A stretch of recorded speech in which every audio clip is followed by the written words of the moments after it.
for everyday essentials, and the American people are bearing those costs. The American people expected President Trump to address the high cost of living, but the president is not laser focused on the cost of living crisis. He is actually making it worse.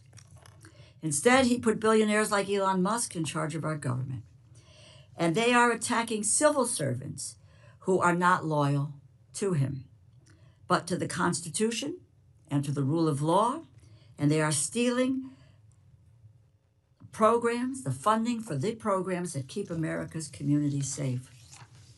This administration is deliberately undermining agencies that protect the American people. Over $4.5 billion in the Department of Justice grant, those funds, including COPS grants, the Office of Violence Against Women grants, that's been unlawfully frozen, stolen from the communities that are counting on this funding to improve their own law enforcement capabilities. This funding supports reentry initiatives, violence prevention. It helps prevent hate crimes, provides services for crime victims, and supports underserved communities. Stealing this funding makes the American people less safe, more likely to become victims of crime. Freezing this money is an illegal impoundment. There is no lawful authority to unilaterally impound, or in my words, steals. You can continue to say there is inherent authority. You can say it over and over and over again, but it is not true. And we are going to correct it over and over and over again. And how many times can the courts and the Government Accountability Office tell you so? Your department is responsible for upholding the law. You must unfreeze grant money appropriated by the Congress or be in violation of the law.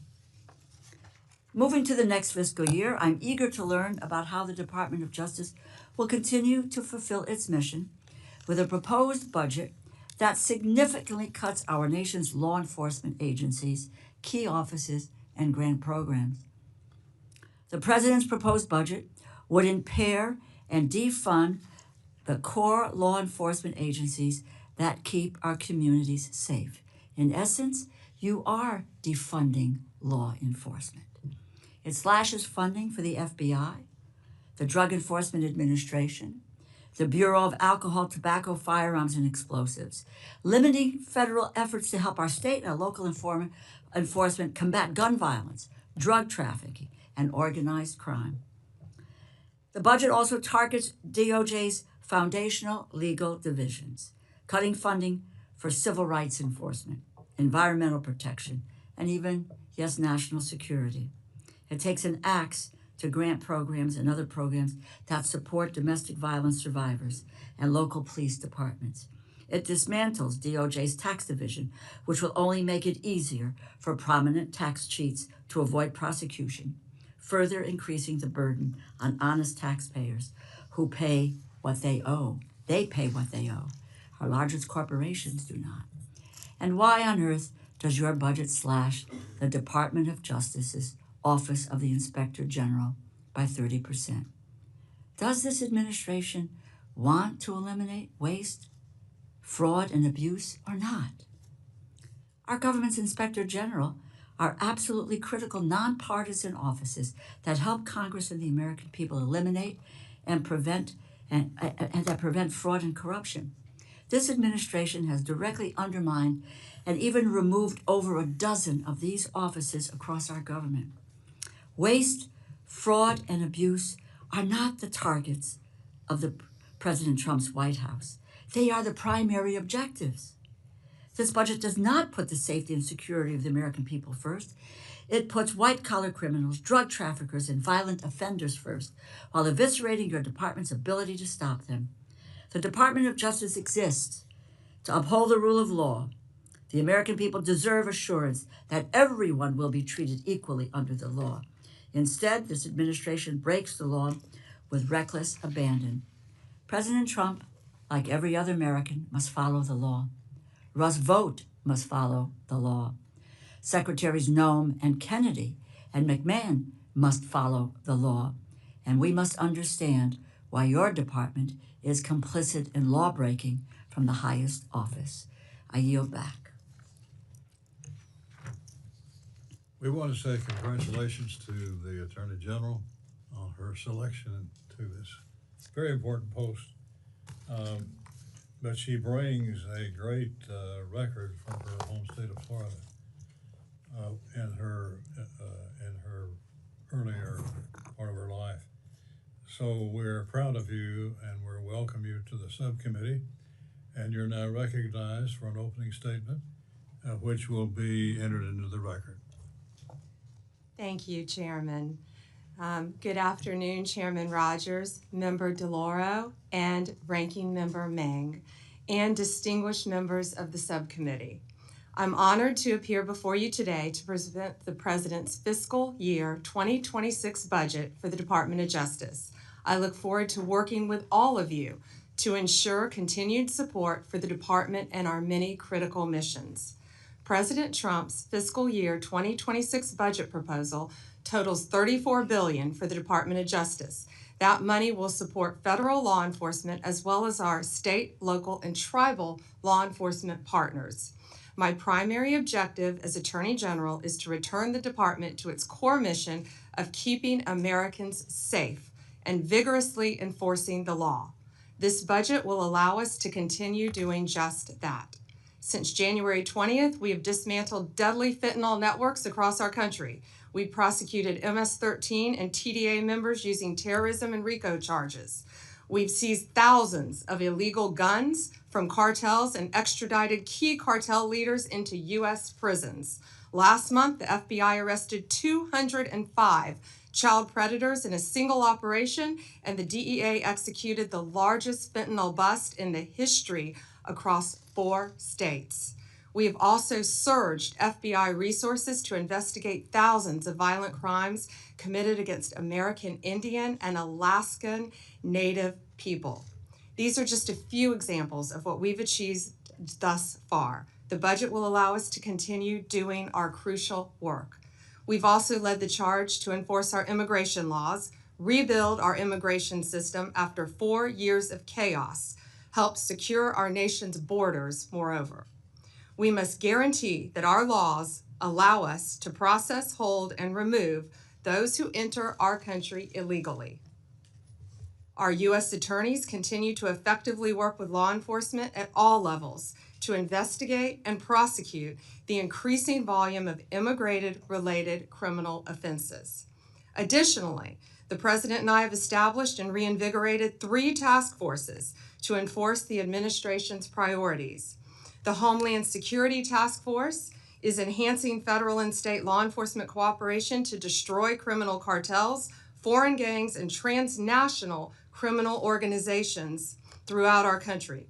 Joint Task Force Alpha will continue to specifically target the human trafficking and human smuggling networks that took root while our border was wide open. And Joint Task Force Vulcan will continue successful efforts to arrest and prosecute members of TDA and MS-13. We are also committed to making America safe again by reducing recidivism. The Bureau of Prisons has suffered mismanagement, lack of funding, and low morale. Throughout my confirmation process, BOP came up in every single meeting, regardless of the senator's party. The President's budget proposal will address critical staffing shortages, enhance staff retention, and deliver positive changes to a system that has long needed improvements. The resources made available through President Trump's proposal will also empower the department to continue fighting our war on fentanyl. Since January 2025, the DEA has already seized 41.5 million fentanyl pills and 4,470 kilos of fentanyl powder. It's a historic rate, but it's not enough. We won't rest until this poison is off our streets. And finally, the 2026 budget continues my commitment to find savings in the department, reduce inefficiencies, and deliver value to the American taxpayer. In fiscal year 2026, the department will merge components that will work in overlapping areas and make our law enforcement and grant-making efforts more effective. We will emerge from this work as a leaner organization, better equipped to keep the American people safe. Chairman Rogers, Ranking Member DeLauro, Ranking Member Mang, it is my pleasure to highlight our efforts to be good stewards of these resources. I am working diligently to restore confidence and integrity to the department and each of these components. Thank you for your continued support of the department's financial needs and for the opportunity to present our budget request. I also would ask all of us now to pray for our troops in Qatar. Amen. I look forward to working with you, and I'm now happy to take any questions you might have. We will proceed under the 5-minute rule, and I will yield myself the first 5 minutes. As you know, Madam Attorney General, rural America, many parts of the country, including my district, continue to suffer from the lethal effects of illicit drug use and overdose deaths. How does your 26 budget propose to address drug crimes such as trafficking and the influx? What are you doing differently than in the past? Chairman, what we are doing, we are focusing all of our law enforcement agencies on getting these drugs off of our streets. Since I was a state AG, I focused on the opioid crisis. I focused with all of our agencies working hand in hand on the drug crisis. Securing our borders, I believe, was the first step. We will continue to do that. On May 22nd, I believe, Chairman, we announced the success of Operation Raptor, the FBI-led DOJ operation that targeted fentanyl trafficking on the dark web. That's become a huge problem. You know, with added technology now, we have seen drug trafficking increased not only across our borders, not only through the mail, but also on the web. And that's something I believe that we can all work together on. I believe that crosses party lines. That's something that we all need to work together on. We've seized 144 kilos of fentanyl, 180 firearms, and over $200 million in currency and digital assets, working with 9 international partners and arresting 270 drug traffickers across 4 continents. And that was all because of Operation Raptor. On May 6th, we executed the biggest fentanyl bust in DEA's history.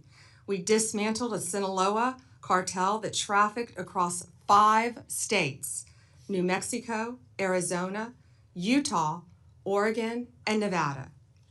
We seized 412 kilos of fentanyl pills, 11.5 kilos of fentanyl powder, and 49 illegal firearms. We arrested 16 accused drug traffickers. These cartels, these gangs, are so organized that they insulate their leaders. The leader of this particular cartel was living in Oregon, yet none of the drugs were with him. This was incredible police work by all of our agencies, federal agencies, working hand in hand to track them down. I met in conference rooms. We had charts, and I would invite any of you members on both sides of the aisle to come in and see these investigations of what we are trying to do to get these drugs off our streets. They are so complex, they are so complicated, and what our law enforcement have been doing is really second to none. And I am so proud. They are some of the bravest in the world. And I am so proud at what they have been doing, working with all of our state and local partners to eradicate these drugs. My point of that was in Oregon, was the leader of this particular Sinaloa gang. And Again, he insulated himself, but we were able to catch him thanks to great police work, and we will continue to do that. Well, congratulations. Thank you. And thanks for the invitation. I hope we can take you up on that. During his hearing before us, FBI Director Patel indicated a lot of precursor chemicals that originated in China are now going to terrorist organizations that reroute the precursors into our country through the northern border. What can you say about that? Yes, Chairman, that's accurate. You know, I've been fighting this fentanyl epidemic since I was a state AG when it really first came on the market.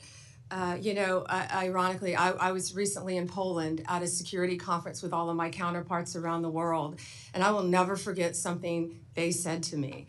My counterpart in Poland said, fentanyl isn't here yet,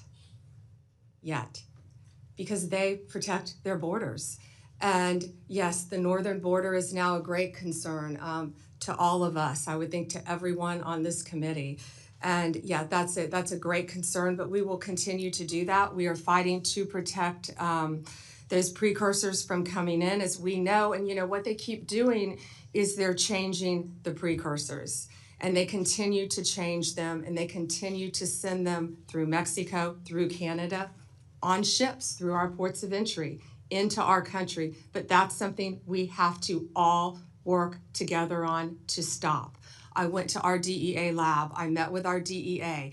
It only takes, it looks like almost 2 grains of salt. I had them put sodium chloride in a little bottle so I could show people. That's what it takes to kill you. And that's what our kids are taking. They don't realize that it is mixed in, they think they're buying a Xanax, an Adderall, I can't say this enough, an oxycodone pill. They think they are buying something else, and this junk is being laced, this poison, into these pills throughout our country. And that's something I feel like we can all work together on to try to stop. But yes, that was, a very long answer to yes, it's coming in through our northern border, but we are doing everything we can to secure that. We are working with Homeland Security very closely, and they're doing an incredible job on that as well, Chairman. Ms. May.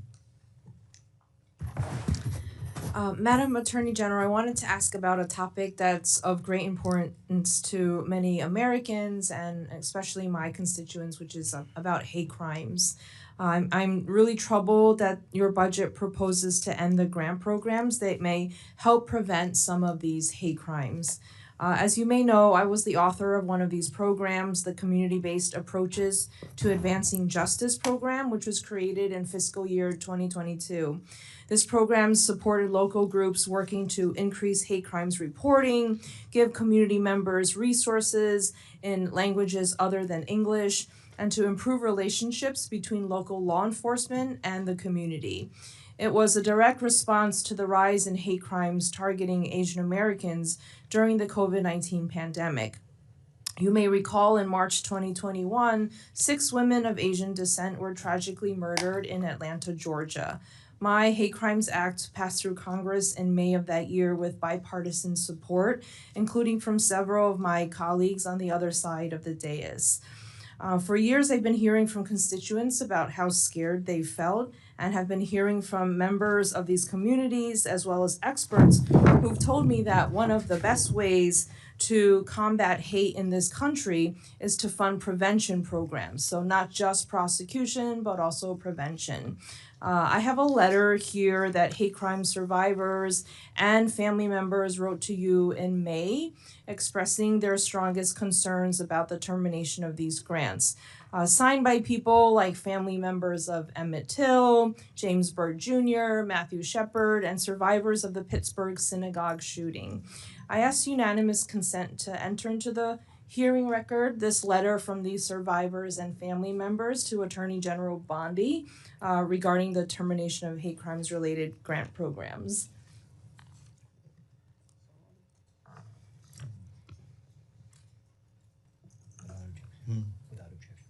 Oh, yes, without objection.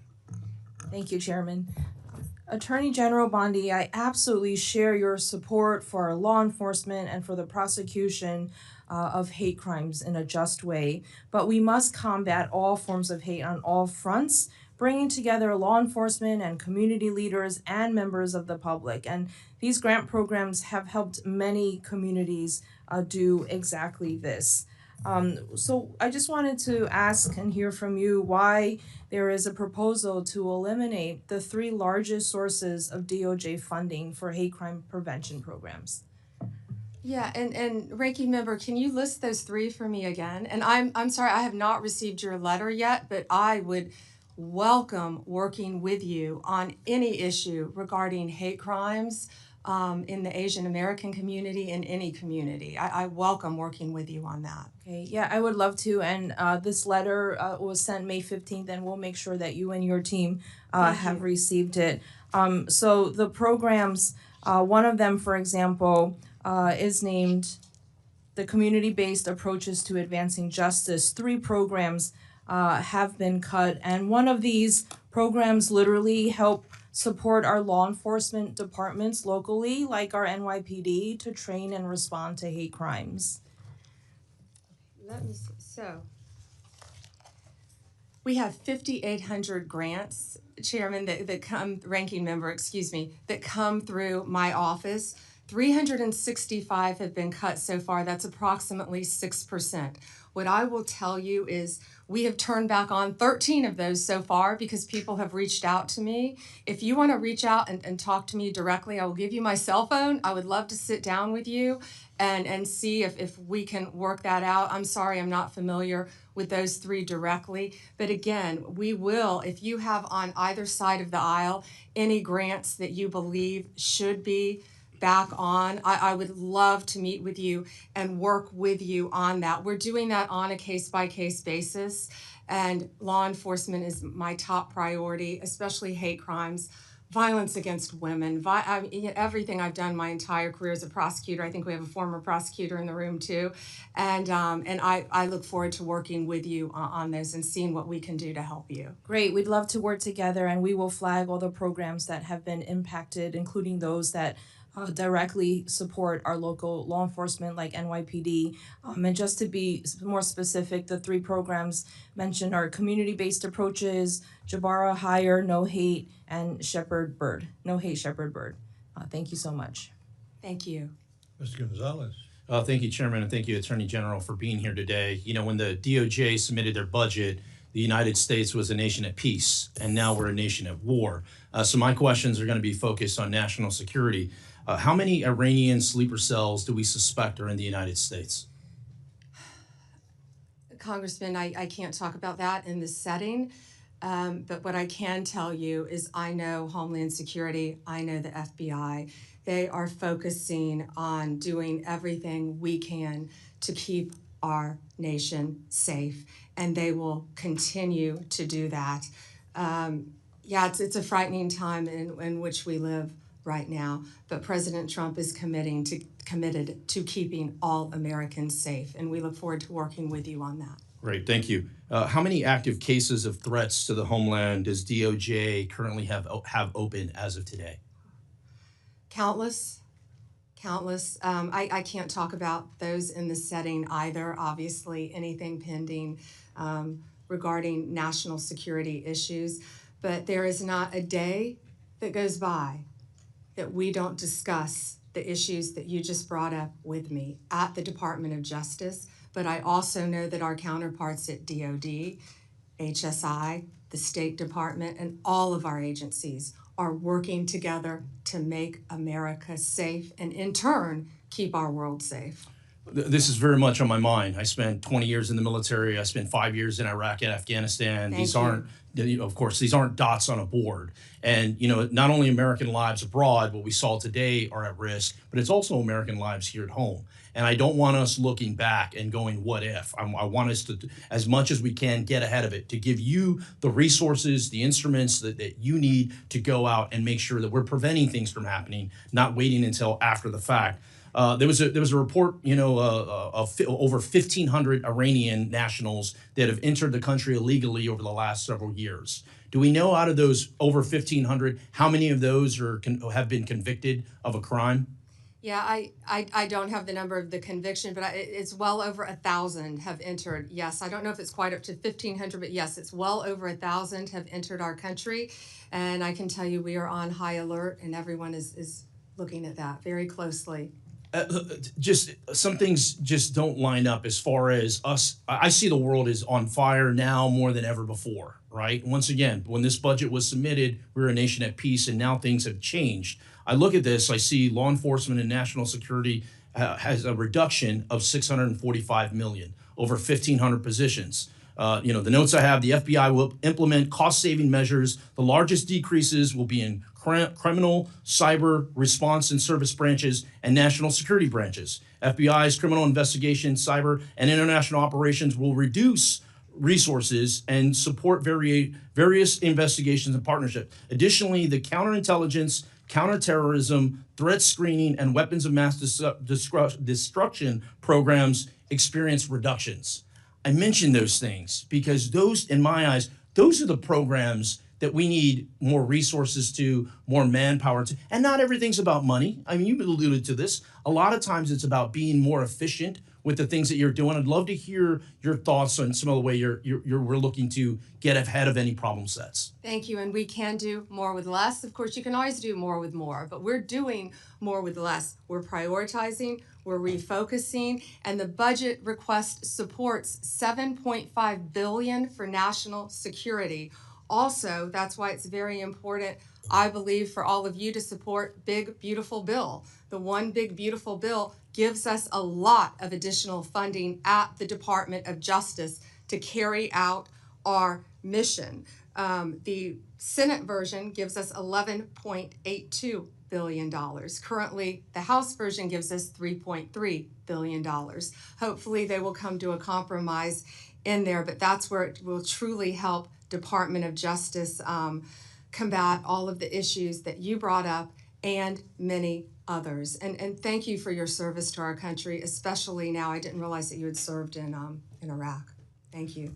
Yeah, no, of course. And thank you for saying that. I mean, resources matter. And the Big Beautiful Bill, we look forward to getting that to the president's desk as soon as possible. Once again, to give you the resources and the tools you need to get ahead of these problems that we see so clearly coming through. I represent nearly half of the southern border. The border is on my mind quite a bit. One of the questions I have, I focus a lot on convicted criminal illegal aliens. Do we know how many illegal aliens have been convicted of a crime in the United States? Yeah, I can get you those specific numbers. I don't know, but many. I can tell you our prosecutors are indicting and charging illegal aliens constantly, violent crimes, rapes, thefts, many crimes throughout this country. And yes, our borders were wide open. And Congressman, back in September, I went to our border at Yuma, Arizona, not in Texas, but in Yuma. And at our border, what I saw firsthand, we saw IDs just dropped from every country you can imagine. El Salvador, Venezuela, China, every country you can imagine.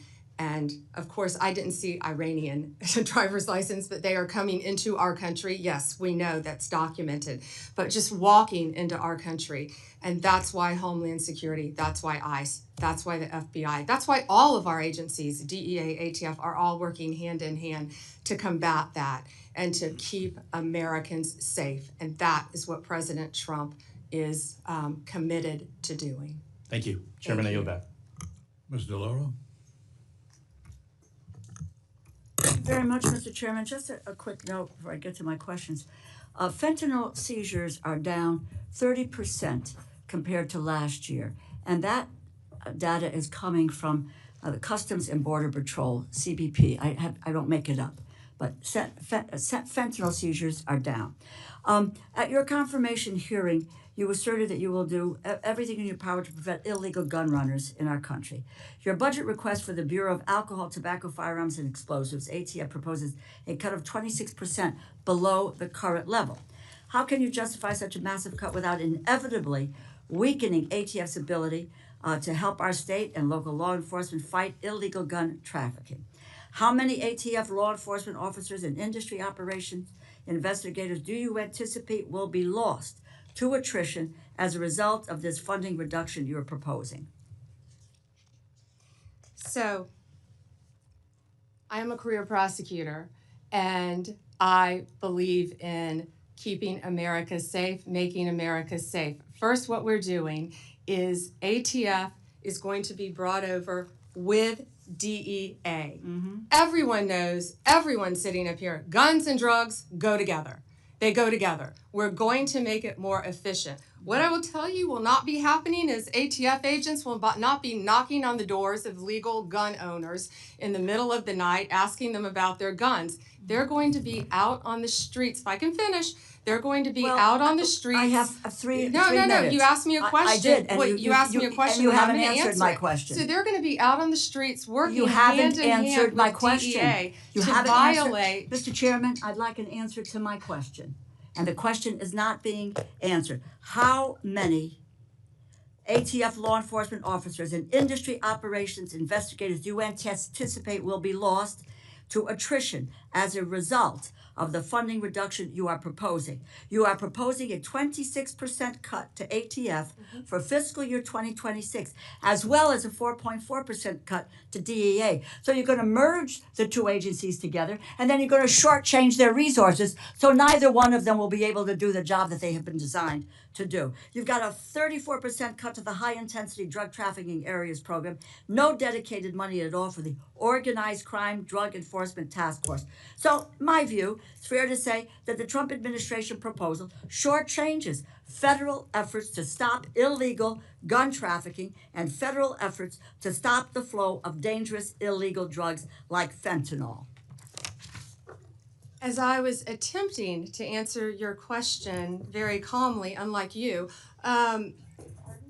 Excuse me, Madam Attorney General. Answer yes or no. Tell me what the numbers are. I don't want to hear all of your filibuster about this. Go ahead, please. Tell us the numbers. So we are reorganizing. ATF agents want to be out on the street. Okay, Working let me with answer the DEA question for you. agents. I'm going to answer it for you. Page, Mr. Chairman, you give me a certain amount of time, and I have a high respect for you, but I don't have to listen, nor do my colleagues have to listen to a filibuster when it's a simple question. But I have an answer to your question. It's page 146 of the department's fiscal year 2026 budget, and the performance summary explicitly says, and let me quote, ATF will eliminate 541 industry operation investigators, reducing ATF's capacity to regulate the firearms and explosive industries by approximately 40% in fiscal year 2026. ATF will perform fewer regulatory inspections. And the department summary goes on to say, and let me quote, ATF anticipates a reduction of approximately 284 support personnel and 186 agents based on historical attrition patterns, and these personnel cuts will impact ATF across various functions, unquote. If the capacity to regulate firearms industry is reduced by 40%, if you are losing 186 ATF law enforcement agents, on top of that, it is clear the direction you are headed with this budget, and that's what it is, isn't it? The proposal will weaken our ability to stop gun trafficking, and it will greatly reduce ATF support for state and local law enforcement that helps them prevent and solve violent crimes. It's a bad proposal. Do you want to hear my answer in 3 seconds? You mentioned regulatory functions. We will not be having ATF agents go to the doors of gun owners in the middle of the night asking them about their guns, period. They will be out on the streets with DEA, guns and drugs. How many are together. gone? It will be attrition. We are not firing agents. They will be working How many with have DEA. taken attrition? Can I tell you that they all want to be on the streets? They want to be doing their jobs. They want to be But you're getting them guns. off the streets. They want You're getting to. them We're off the putting streets. them on the And- streets. and They want to be working with DEA. You are getting them off We the will be streets. There is no efficient. clear. And Mr. We will Chairman, be I yield back my efficient. time. I yield back my time. Let's get some answers here.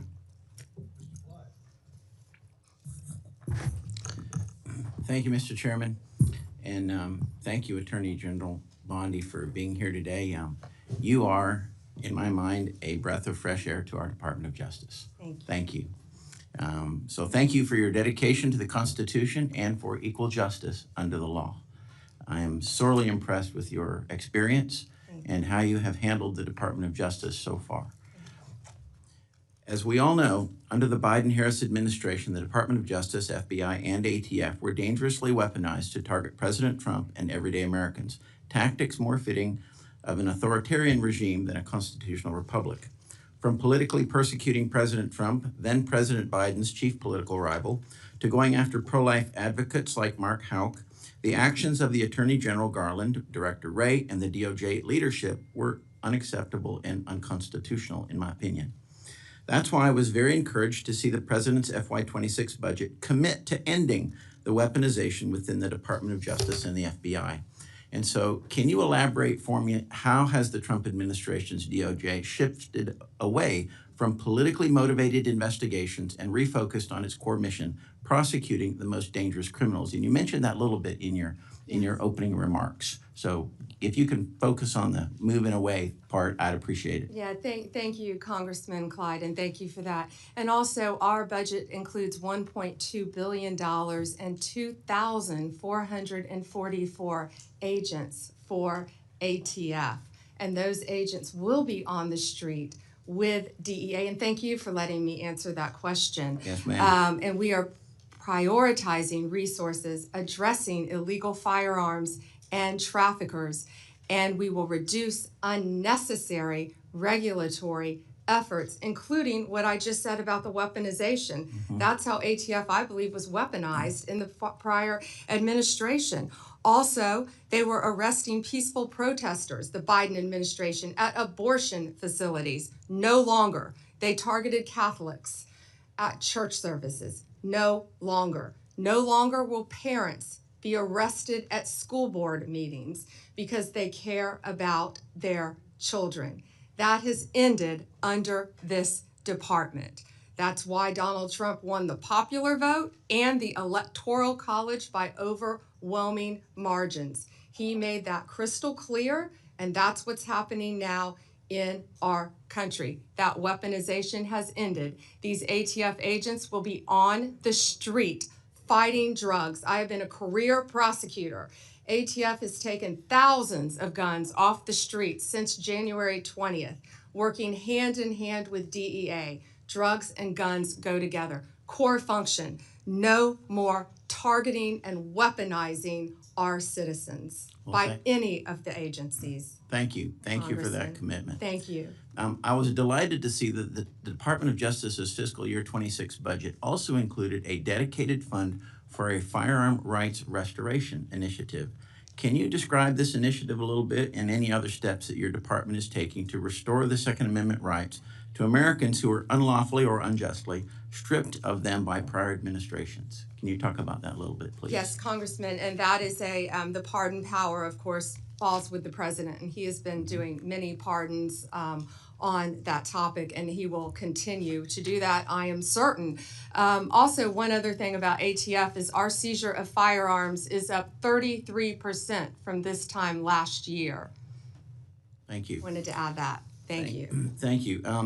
I was going to ask you about the merger of DEA and the ATF, and kind of, if you'd elaborate on that. You've talked a little bit about it already. The one thing that I think is very important is that the ATF and federal firearms licensees work together, because truly FFLs are the front line when it comes to illegal purchases and just the information that is out there, and we can help each other as long as we have a good relationship with each other. And during the last administration, it was a terrifying relationship. I mean, you had the zero tolerance against federal firearms licenses. I'm sorry, we're all human. Everybody makes mistakes, okay? And they're not intentional, they're just mistakes. And when you can lose your livelihood and you can lose your business and your employees can lose their jobs over simple mistakes, that's a real problem, especially when, if you think about federal firearms licensees, they're the pathway to the Second Amendment of the Constitution.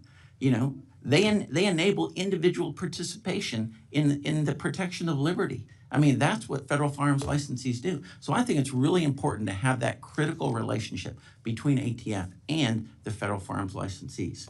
And, you know, when the inspectors, when the ATF went from the Treasury to the Department of Justice, and the inspection side of it, when the IOIs, when they were, you know, industry operations inspectors, when they became industry operations investigators, okay? You investigate crime, you really inspect records. That was concerning to me. So my thought was maybe we could move the IOIs to the Department of Commerce, but just would get your thought on that. Yeah, and Congressman, that's the first time I've heard about that. I would love to meet with you and learn more Great. about that. I look but forward thank you to it. for asking about the ATF DEA merger. In the world in which we live, bureaucracy has been around for a very long time. And just because things have been done one way for decades and decades doesn't mean that is the most efficient way to do them in the future. And that I'm a career prosecutor. I care about ATF. I went to ATF's memorial service. We are doing everything we can to put those ATF agents on the street where they want to be. Anyone in modern day history, the years of prohibition are over. ATF, they want to be on the street. They want to be working hand in hand with DEA. That's what they do. No redundancy, no repeat of investigations. They are going to be working together, and that's what this reorganization does. And they're all going to be, it's going to be a great marriage between those two agencies. They're working hand in hand on task forces already. Now they will be working under one umbrella, and it's going to be great for our country. Thank you very much. Thank I you. yield back. It's expired. Mr. Ivey? Thank you, Mr. Chairman. I wanted to follow up on what Congressman Gonzalez raised with you with respect to the new environment that we're in now with the essentially a war with Iran.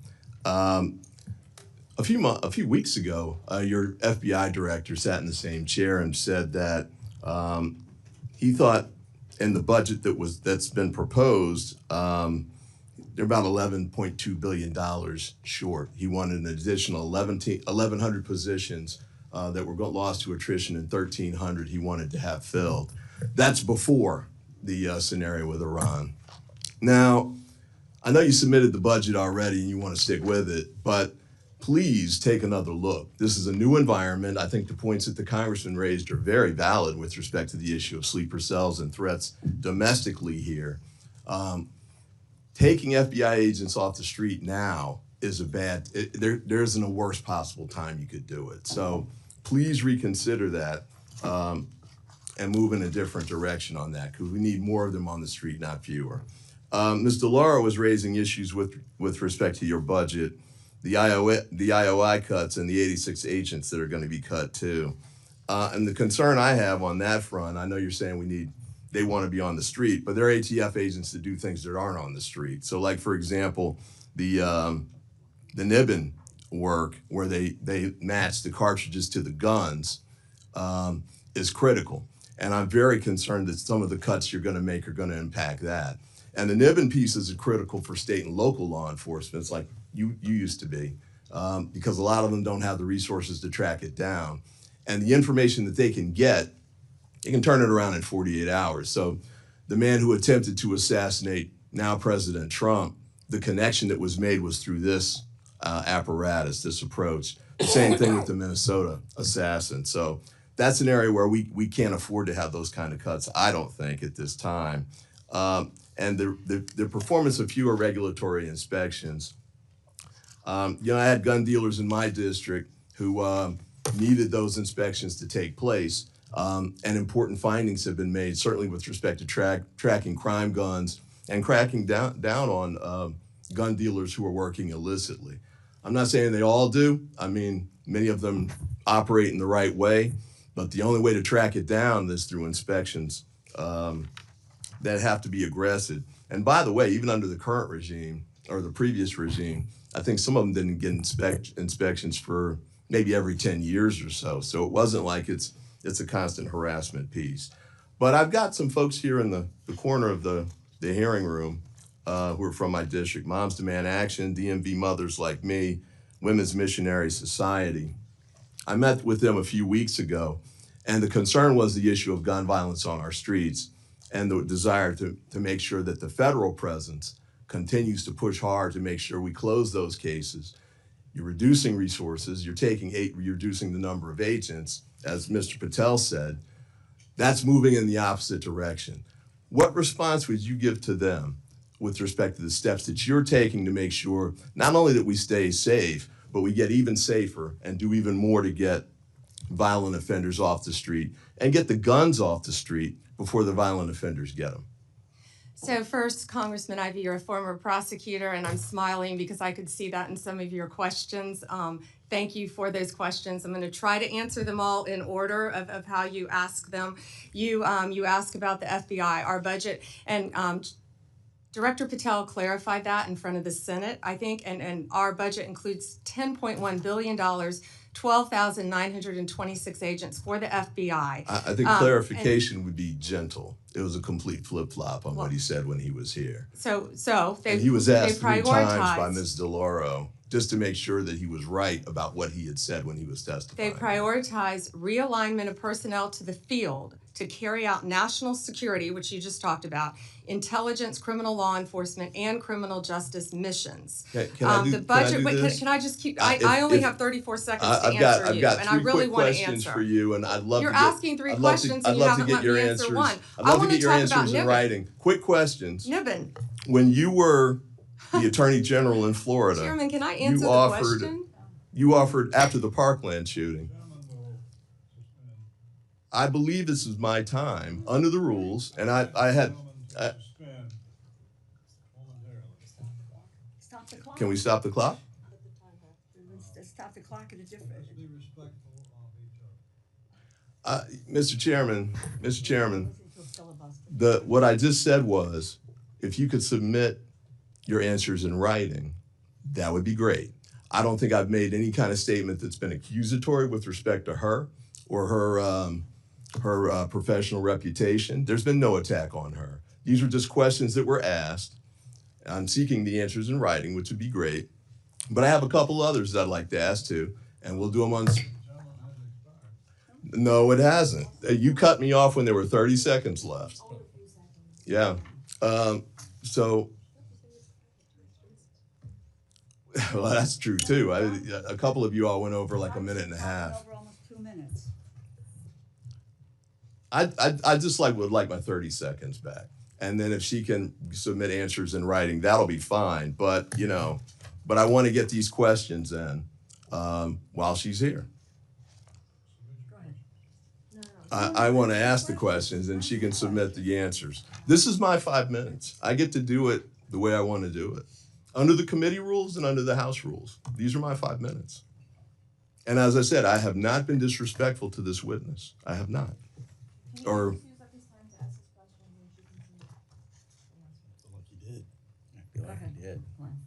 okay.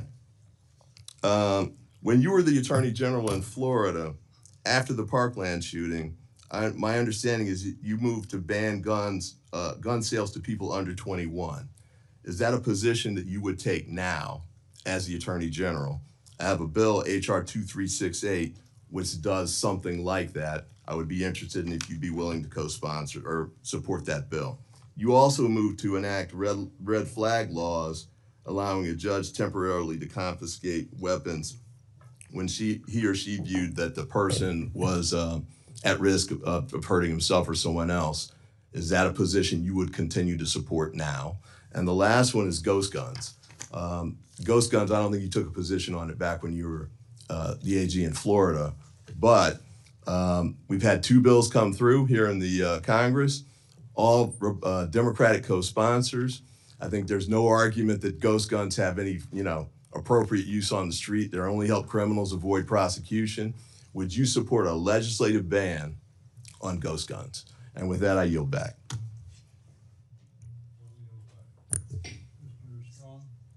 Thank you, Chairman Rogers, Ranking Member Ming, for having this hearing today. I'd also like to thank the subcommittee staff for their hard work. Attorney General Bondi, thank you for being here today. I commend you for your efforts to prioritize President Trump's America First agenda and commitment to making America safe again. As you know, I represent Alabama's 5th Congressional District, which includes Huntsville and Redstone Arsenal. I'm especially supportive of the FBI Director Patel's plan for the continued movement of FBI personnel to North Alabama. My district has repeatedly answered the call to support our law enforcement agencies with a second-to-none workforce, cutting-edge facilities, and room for growth. Attorney General Bondi, do you support the FBI's plan to move additional personnel and programs to Redstone Arsenal and out of the Beltway? Thank you, Congressman, for your question. And yes, we are moving 500 additional personnel from DC to Alabama, to Redstone. Redstone is a state-of-the-art facility. It will enhance everything we do, training for FBI, training for other employees, and Huntsville provides the most cost-effective location with a distinct partnership opportunities, and we support all of that that's happening, and I look forward to visiting it one day. Could I have a couple minutes to answer a couple of your fellow congressman's questions? Thank you. He asked me about NIBN, and yet he didn't want to hear my answer. NIBN means National Integrated Ballistics Enforcement Network. I'm very aware of that. We are not cutting that. ATF's receiving $66 million. It's an important program. And I know he would not intentionally attempt to mislead anyone by saying that I'm trying to cut that, but that's not being cut. I'm a career prosecutor. I've used that. I'm sure he's used it as a prosecutor. It's an important program that provides critical support to 7,200 state and local partners we work with. It's a key element to combat violent crime and firearms. So I am a huge supporter of NIBN, and we will continue to do that. You asked me to talk to moms. I will always speak to moms in my office, in any environment. Yes, and I lived the Parkland shooting. I still talk to and meet with all of those families, both Democrat and Republican alike. I will continue to do that as a career prosecutor. Speaking of moms, I'm sure you met with Patty Morrill, Patty Moran. She is the mom of a murdered woman in your district. I'm sure you met with her. I'm sure he met with Tammy Nobles, Kayla Hamilton. That was her daughter who got murdered. So yes, I'm willing to meet with any mom from any side of the aisle. And thank you, Congressman, for letting me discuss Absolutely. Well, would the gentleman yield? I want to move my questions. In my district, we have the FBI, the ATF, DHS working together to address bombing incidents and use of explosives. The FBI's Hazardous Device School and Terrorist Explosive Device Analytics Center, affectionately known as TDAC, the ATF's National Center for Explosives Training and Research, and the U.S. Bomb Data Center are all located at Redstone Arsenal. As mentioned, ATF's National Center for Explosives and Training Research is a world-class facility located at Redstone. The center provides remarkable training facilities and specializes in life-saving explosives and arsons training. Can you discuss how merging the ATF with the DEA will streamline their activities while ensuring their critical and unique capabilities are maintained? Yes, absolutely. And yes, the National Center for Explosive Training and Research at Redstone, it's pretty remarkable what they do. They oversee the canine operations, I believe, as well as the criminal profiling, the explosives, the arson investigations, and I look forward to working with you. I look forward to visiting that. I really want to go to that facility. There are no cuts planned for that. And that's where ATF and DEA, again, can partner together. The drugs and the guns go together. Those agents will be working hand in hand. The bureaucracy at the top will be gone. There will be no redundancy. They will be working hand in hand at that facility and many others throughout our country. Thank you. Mr. Attorney General, I just want to thank you how you represent yourself and you represent this country. It's a hard task what you have to do. You represent Democrats, Republicans, but what you have done in these first 5 months have reestablished the American people's belief in what the DOJ is to do for the American people. Mr. Chairman, I yield back. Amen. Somebody else back. Mr. Morelli? Thank you, Mr. Chairman, and Ranking Member Meng for holding this important hearing, and thank you, Attorney General Bondi, for appearing before us today. Madam Attorney General, I serve in addition to the Appropriations Committee as a ranking member of the Committee on House Administration. I sent you a letter last week along with my Republican counterpart, Chairman Brian Stile, requesting an increase in federal prosecutory resources to address threats against members of Congress, particularly in light of what happened last week in Minnesota, that tragedy. In 2024, the U.S. Capitol Police identified and received nearly 9,500 concerning statements or threats against members. Federal prosecutors have only secured 8 convictions so far, and the heightened threat environment demands an all-hands-on-deck approach. Will you commit to assigning an assistant U.S. attorney or a special assistant U.S. attorney in each of the 94 federal districts to, at least on a part-time basis, investigate and prosecute threats against members of Congress?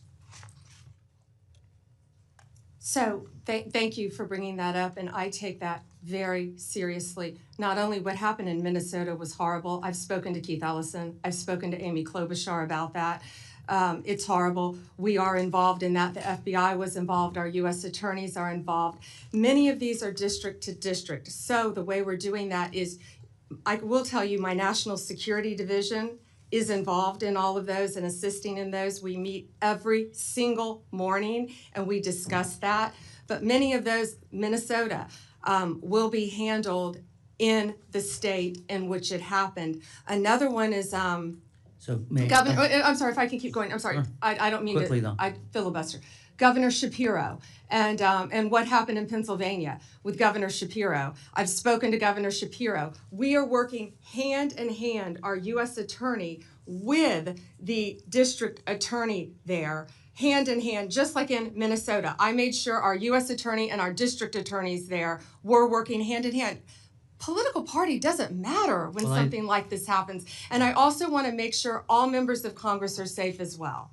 Okay, and I would reiterate, Chairman Stile and I think Chairman Stile and I agree that at least a part-time in each of the 94 districts would be appropriate. Let me change topics for just a moment. I'm really quick on that. Yes, we're doing that through our National Security Division, so I think that's already in the works, and I would be glad to meet with you in a secure facility to talk about that. Very good, thank you. Continuing, in addition to my role here, the committee that I serve on as an authorizer oversees Capitol security as well as federal elections, so I'm closely following the aftermath of January 6th. Recently, several defendants who received presidential pardons related to that day are now arguing in court that the pardon covers crimes like, for instance, illegal firearm possession discovered in a search of an individual's home in California months after January 6th. What's your position on whether the pardons cover these separate offenses? The pardon power rests with the president, not the Department of Justice, and some of that is pending litigation, and I cannot discuss pending litigation. Well, I'm not asking you about who has the right to a pardon. I think, as the Department of Justice in February wrote, the pardon is an act of grace which removes the punishment from a crime a person has committed. It further said, in its effect, the granting of a pardon is in no sense the overturning of a judgment of conviction. It is an executive action that mitigates or sets aside punishment. So as the chief law enforcement officer, what's your opinion, not the president's power of whether he can offer a pardon? That's pretty clear in the Constitution. But for crimes committed unrelated to January 6th, would you suggest that the pardons would cover activities or crimes potentially committed outside of that by the same person? Well, I don't know if you're referring to Joe Biden pardoning his son after he said he would not pardon Hunter Biden, or the No, I actually referred to of January 6th. I'm sorry. all the sentences that the people that were on death row. I've met with those families, and all of those sentences were commuted. I'm not going to comment on pardons on either side of the aisle. So, well, I'm not asking about either side. I'm asking, you're the chief law enforcement officer in the United States. You have a responsibility directly, you sworn oath to the Constitution, not the president. Want to know what your views are on the extent to which pardons cover potential crimes committed by individuals who've been pardoned but unrelated to January 6th. Do you mean the ones that were done by the auto pen? I'm not going to discuss anything that Mr. could Chairman, be or not be pending litigation. Respectfully, Ms. DeLauro accused you of filibustering. I think that's the height of filibustering. This is a serious topic, and for you to suggest that you don't have an opinion or to divert to other things that had nothing to do with January 6th pardons, I think is frankly, demeaning to your responsibilities and your job. With that, I'll yield back. Mr. Klein? Thank you, Mr. Chairman. Attorney General, thank you for being here today. When I am home in my district talking to my constituents, they are concerned about their safety. They are concerned about the safety of their communities, the safety of their neighborhoods. And as we have spoken many times under your leadership, the DOJ has taken decisive steps to restore the rule of law, to tackle violent crime, and to hold both foreign and domestic bad actors accountable. I read your opening statement, and I just wanted to give you an opportunity to go back again and talk about, in light of 4 years of open borders, the drugs that are coming in, the sex trafficking, the human trafficking, the gangs that have moved in, the terrorism that has infiltrated the United States, the sleeper cells that may or may not be present in this country, the political prosecutions that we saw over the 4 years of the Biden administration, the fact that we are restoring integrity to the office and the rule of law. Can you restate for my constituents how the actions of the Department of Justice and your agencies are keeping them safe? Thank you, Congressman. And we have also been working hand in hand on a task force with your governor, with Governor Youngkin. And we started a task force with Governor Youngkin, and that's something that we would like to take to every single state, both Democrat and Republican. And that's how we've been able to fight these gangs, these transnational cartels, these organizations, these criminal organizations. And it was really remarkable. One of the top members of TDA was living 20 minutes from where we're sitting right now in Virginia, and working hand in hand, regardless of political party, with state and local law enforcement officers throughout the state of Virginia. We were able to dismantle a major gang, and there are so many gang members, and he was another one who was living there. I think when he was arrested, he had multiple, and ATF was involved in that, multiple guns when he was arrested, but he did not have any of the drugs on him. He had insulated himself because he was one of the leaders of the criminal organization. And so these task force working together with the state of Virginia have been remarkable. So that's one way to break it down, what we've done. And we're just so proud of the partnership that we've had with your state, dismantling the gangs, the guns, the drugs, and we'll continue to do that. And when you have that partnership, you can get a lot done. You can get so much done. Secure a safer community for the people living there. When you have sanctuary states like California and who are preventing you from actually getting in there and actually getting the gangs off the streets, getting the drugs and the human trafficking off the streets, that hurts the people of those states. When the streets of Los Angeles descended into scenes more fitting of a failed state than a major American city, mobs setting fire to police cruisers and looting entire city blocks, videos online showing American flags being burned and the flags of foreign nations being flown, some carried by rioters proudly waving them through smoke-filled streets. The Department of Homeland Security has revealed new data saying that ICE law enforcement is now facing a 500% increase in assaults while carrying out enforcement operations. Can you describe what actions you've taken to hold these sanctuary jurisdictions accountable? And I have a couple questions after that. Yeah, thank you. To California specifically, and we have made it very clear. If you spit, I believe it was an ICE officer, someone spit on him, we charge them federally. We will charge you if you spit on a law enforcement officer. If you loot under the Hobbs Act, that is a robbery, and we will charge you with robbery. We are going after the maximum penalty federally for anyone who touches a federal agent, and we are also going to protect our state and local law enforcement agencies and officers. The men and women every day around this country, whether it's a blue or red or purple state, are out there fighting crime. That's what they care about. They care about keeping every single one of us safe. That's what they're doing. They care about preventing drug abuse, drug overdoses throughout this country. And they jeopardize their lives every single day to keep us safe. And we are going to do everything in our power to fight for them. Do you think that these sanctuary jurisdictions, these cities or states, should be receiving law enforcement grants if they refuse to uphold the law? That's pending litigation, Congressman, and I can't discuss that right now. I think the answer should be no, but I'll leave that to the judges and to this committee to decide. Thank you. Time of the gentleman has expired. Mrs. Dean. Thank you, Chairman. Thank you, Ranking Member. Thank you, Ranking Member. Thank you, and welcome, Attorney General Bondi. I just wonder, sincerely wonder, do you hear how hollow your last words sound in light of the pardon of all of the January 6th people, day one of this administration? I believe you're sincere. You want to protect law enforcement, but your principal, the president, pardoned every single one on January 6th. It rings hollow when you say these words, that if you spit on a police officer, we're going to go after you. Talk to my friends who are Capitol Police officers who were here, 5 of whom are no longer here. They are dead. And this administration, and I guess I want to ask you, did you have any advice for the president when he came forward with the blanket pardon on January 20th? What advice did you offer the president?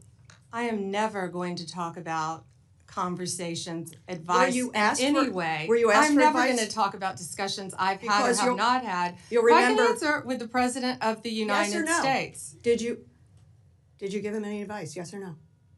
I am not going to discuss any conversations That's a that no. I have had with it. And You just put your words in own my word, mouth. I but- am not going to No, discuss. I'm going to reveal your own words. I am Just a not moment. going to Please stop. discuss Please stop. This is conversations my that I've time. had with the President of the United States. Attorney You asked General, me a question. I would like to reclaim and the you last asked 20 me to seconds. answer. I have asked to reclaim my time. Please put 20 seconds back on the clock. You have an extra 30. If the general, She answered and then answered it again and answered it again with a non-answer. I ask for your consideration if the of general putting time lady on. will let the witness answer the questions, we will. She proceed. answered it by saying no. Okay. The 3 hallmarks of this administration are incompetence, corruption, and cruelty. I'm going to focus today on corruption. And in my mind, there are 2 types of corruption: personal, and then the other I'm going to call public, governmental. Attorney General, have you ever been registered as an agent of a foreign principal under the Foreign Agents Registration Act? I assume you're talking about when I represented the country of Qatar for a very short time. The Hold answer is on. yes. No, Hold excuse on. me. No. No. For anti-human trafficking Just- for the World Cup. Att- Anti-human trafficking or for the no? World Cup. Attorney you can't General- put words in my mouth. No. You want to talk about incompetence? You're the one that Excuse said Joe Biden on PBS was competent. You had to retract those words. So Mr. don't Chairman, talk to me. Don't insult me publicly. this is so discourteous. This is so outside the committee's guidelines. Taking a personal shot at me while swiping at Biden, very strange and very unprofessional of you. The answer is yes or no, and the answer is yes. You were registered as a lobbyist for Qatar. Is that correct? Yes. Never mind. Don't answer. Did you disclose that when you went before for the Senate for confirmation? Yes or no? No, it was not in your documents. The answer is no. President Trump. This was discussed at my confirmation hearings in detail. It was it was discussed, but you failed to bring up the conflict that you had. President Trump recently announced he'd accept that $400 million Qatar airplane because it was just prettier than the one he was flying around in. Is it true that you gave advice that this was legally permissible? Yes or no? I will not discuss any advice that my Office of Legal Counsel gives to the President of the United States on any matter. When you spoke before the Senate, you said you would ask for ethical advice. Did you recuse yourself from that issue? And talking about unprofessional, you say the President wanted a jet because it's pretty? Excuse Come me. on, this is a Senate, this is a He said it congressional himself. hearing. He said it himself. Let me go to April the 2nd. You're a part of this, the president has dabbled in meme coin. He had the DOJ, disband the National Cryptocurrency Enforcement Team. His son recently launched the Executive Branch Club, a private club with $500,000 memberships here in DC. Any of this seem like it might be a problem, might be profiteering from the office, and maybe you and your ethics team might be concerned about these conflicts of interest, your own and the president and his family? Yes or no? Any concerns? What I would be concerned about in Pennsylvania are all the child sex cases that we've prosecuted, all the CSAM cases that we've prosecuted. Did you hear in my Pennsylvania. question? I asked what the I would witness be to concerned actually about. answer questions that are asked. Congresswoman Dean. Chairman? Please let the witness answer the question. She didn't. And I would like to ask you one more question. You're not just complicit in this, you're actively helping and profiting. Isn't it true that on April the 2nd, the same day that Trump announced his chaotic tariff regime that plummeted the stock market, you sold more than $1 million worth of your shares in Trump Media stock? Trump Media stock fell 13% in the following days. Seems you avoided that loss. Well done. I yield back. May I answer that, Chairman? I complied with my ethics, and yeah, I would take a class in financial literacy if you think I profited from that, because I lost a tremendous amount of money. Congresswoman, and also on page 25 of my SJ2, it lists my involvement with Qatar for anti-human trafficking for the World Cup. Thank you. Mr. Moore. Thank you, Mr. Chairman, and thank you for holding the hearing. Thank you, Attorney General Bondi, for being here.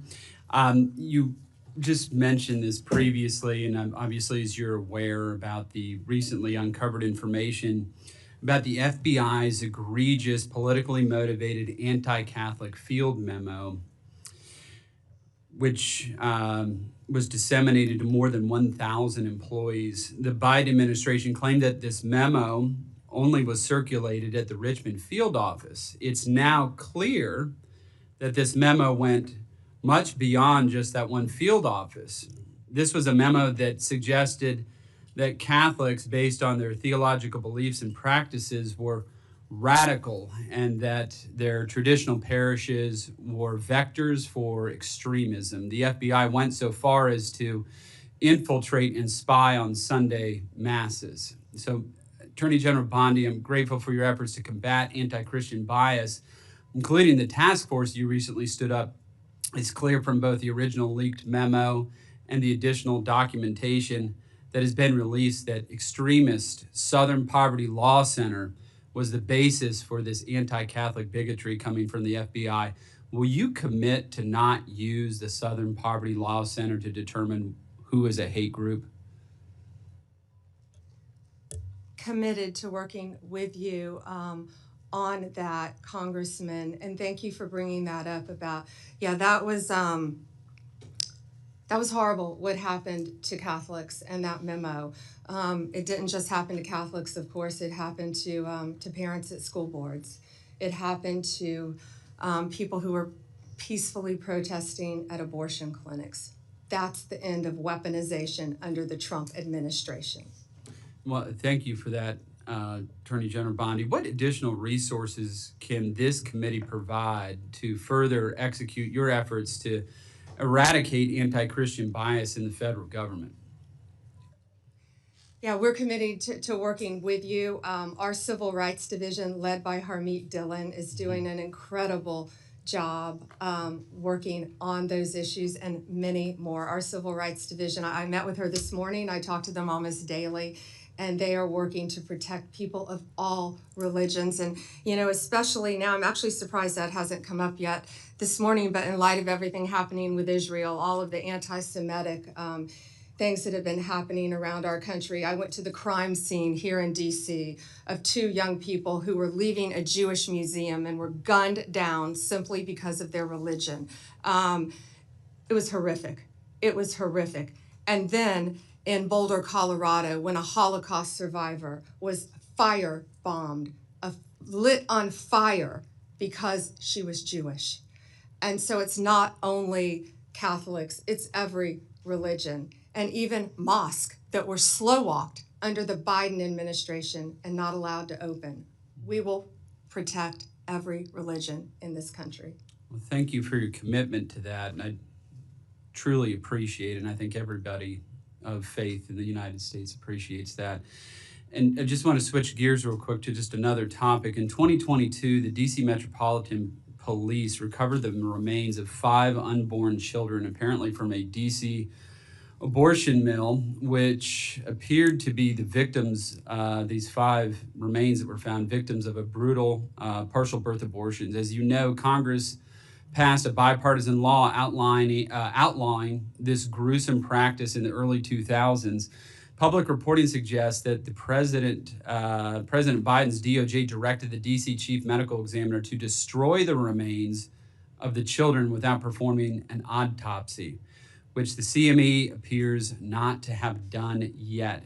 General Bondi, will you commit to working with me and this committee to conduct a full and fair investigation into the deaths of these children to ensure justice is served for the DC-5?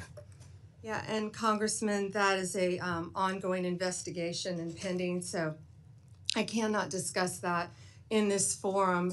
But on a collateral matter, the woman who retrieved those 5 fetuses was convicted, and she was pardoned by President Trump. And they were basically unborn babies, is what is alleged in the.